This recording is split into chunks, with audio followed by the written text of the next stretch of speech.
markaan u soo noqdo dhinacaagii arinta cawil waa runta horta waxaad ogaatiin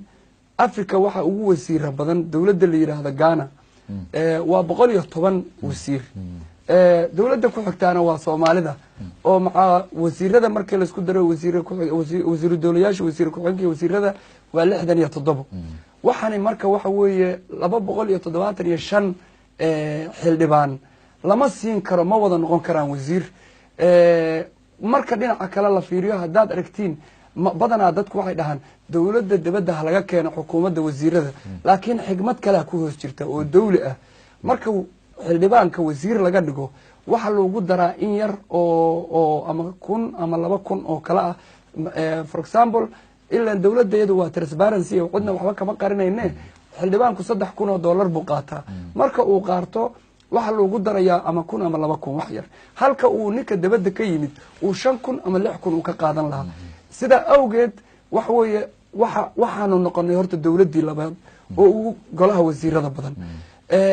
bini aadankana waa hameenkii xalay ay tago oo laba qancin karo hadda nabi maxamed kaleey salaatu salaam ayaa waxa la yiraahdaa cadil ya maxamed hadaan ilaahay rasuulkiisa caadilnimo sameyn yaa caadil sameynayay marka waxa weeye hadii lagu yiri nabiga caadilnimo sameyn waxa weeye ibni aadanka maanta joogo 2017 jooga maxaad ka filaysaa waxa weeye waxaan leeyahay nimanka maanta u hanqal taagaya inay dawladdan ka hor yimaadaan ama markay wax waayaan yiraahdad Soomaaliya go'deer bay gashay oo way dhamaatay waa u dhimatay way baabaaday markay waxaan dhaha ifafaala muuqda Soomaaliya waa soo kabatay there's a light under the tunnel yiraahda waxaan leeyahay oo uga digaya oo waliba isla ognahay ragga maanta baarlamaanka jaardalanbiyada ku noqday oo hawsha ka dhaxwada nin baa waxa jiray cawilow hadda ka hor wax kasto dhaca wuxuu dhihi jiray Saalimo dheer buu iska wataa wuxuu dhihi jiray halkaan baa guri ku gubtay markaas leeyahay anaga ka dambeynay halkaan wiil ku dhintay gaari ku maray anaga ka dambeynay maalinta baa waxa la yiraahdaa Allah naxariistay maxaa siyaad baraa afgooy gaari ku maray markaas ay leeyahay kii waa la uu sheegan doonaa intuu sadin anaga ka dambeynaa loo tago ayadoo lagu sii ordaya ilaa mar walba inta sheegto ila anaga laadna gaariga nabad sigidii oo ka tiireynaysa loo tagay moogtahay anigu marka waxa dhihi lahaa kuwa maaragtay aanu ognahay oo reeqayla quutaha oo maaragtay haday meesha iska waayaan mooshinka iyo qalqaaliya dawladani waa dawlad ku timid rabitaanka shacabka sideedana Allah u naxariistay maxamed siyaad baraa nin fasaxay markaas uu yiri dawladda jamhuuriyadda dimuqraadiga Soomaaliya waxay fasaxday maanta 12 October hebel waxayna leedahay dib dambe ay noqdo warjooji meesha nin ku fasaxday looguma dhaartay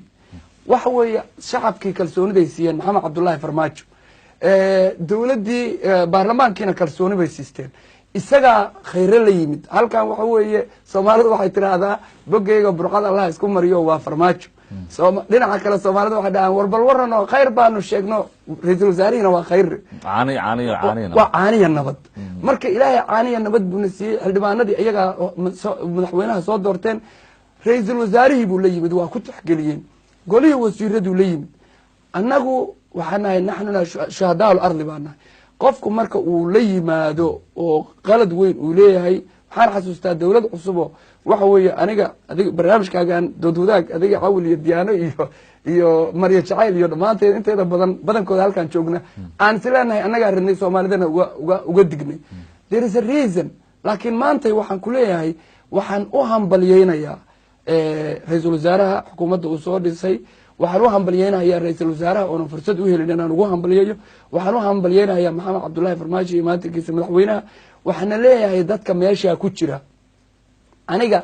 Soomaalida wax weey waa cajiib moogtahay nin dhan oo qaranaha shalay waxaan arkay dad isku casilo anaga beesheedii wax weey waxay did qofka aan la qabsan karin Soomaaliya way dhaqaaqday waxay ku jirtaa abaar waxay ku jirtaa qolaad waxay ku jirtaa shisheeyihii oo nadiidan oo aad u jeedin maxamed cabdullaahi farmaajo maalintii uu yimid ra'iisul wasaaraha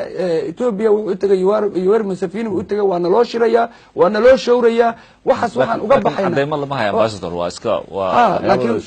anagu yani waxaan rabnaa cadawgeega waa badan yahay iskuna sheegi mayno maantay waxaan rabnaa dawladda xigmadda ugu weyn waa hal sano markay jirsato in waxooda loo aruuriyo waxaanu ku raacsannahay maalintii la doortay maxamed cabdullaahi farmaajo inuu yidhi amazon mima waardeynaysa wiilasha soomaaliyeed ba ay waardeynaya waxaanu ku raacsannahay safartii ugu horreysay inuu xaramka uga soo duceeyo uusan tegin xaramkii kale oo soomaalida laga amarsiin jiray waxaanu ku raacsannahay in uu waxa weeye uu maantayto حتى بروح كلا إسكان عارفه مركو قولي وسيرة صار كده دولتي لو ده الله أباري درس جرينا واحد أنت وقبنا يو متبم مدة كلا ويقدر أنت هاي مركا حكون فرحتنا يقول دقيقة بدأ أنتوا اسكوية ري إنه يري أمنك دارنا شغلة كمان كريم عسيرة مركا واحد لنا هاي أنت أشيكتين نول وأنتوا يقانو كشيكية وحنا كان وهم بلينا يا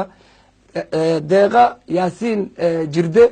oo iyadoon xil hayn gabar yar oo active ah oo well educated ah oo waxa weeye intaasoo isbitaal dhistay intaasoo wax qabatay war waxa weeye we need a regime change baan u baahanahay anigu ilaa iyo burburkii xildhibaanaha waxay ii ahaayeen 25 sano wax leegasiya kama tegin wax matoora iima tegin wax isbitaal iima dhisin marka la ii doortay tii iyadoon wax xil hayn ya ee adduunka shaxaadkiisa isbitaalaadka iskuulaadka igu dhisaysay this is what I'm looking for